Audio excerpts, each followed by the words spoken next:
In the forgotten clock shop, there is one strange rule. Every broken clock doesn't show time. It shows the exact moment someone gave up on their life. Not the hour, not the minute. The moment everything inside them stopped. And inside that shop, time was not broken. People were. At the end of a silent street stood an old shop.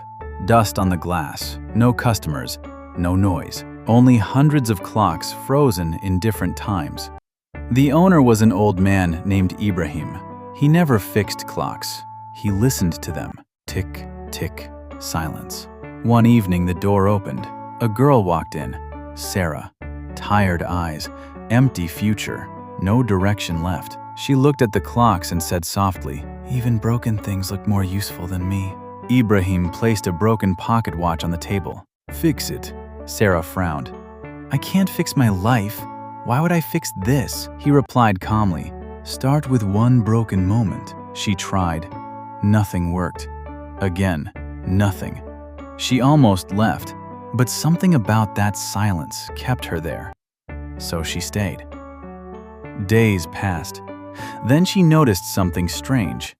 Every clock stopped at a meaningful moment, a wedding that never happened, a goodbye that was never spoken, a dream that ended too early. Sara froze. These aren't broken clocks. They are broken memories. That night, her hands slipped. Crack. The pocket watch shattered completely. Silence. She didn't move, didn't breathe. And for the first time, she didn't feel angry.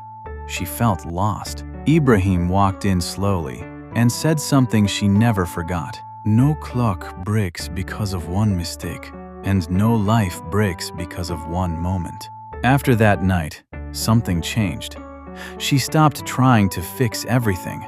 Instead, one gear at a time, one lesson at a time, one step at a time, just like the clocks. And slowly, the silence in the shop began to disappear. Tick, tick, tick. Clocks that were dead for years started moving again. Not all at once, but one by one, like healing. Months later, Sara stood at an airport, not lost anymore, not broken anymore. A trainee pilot preparing for her first solo flight. Someone asked her, "Why keep that broken watch?" She smiled. "Because it reminds me I don't need to fix my whole life, just the next moment." Life doesn't heal in chapters. It heals in seconds, one at a time.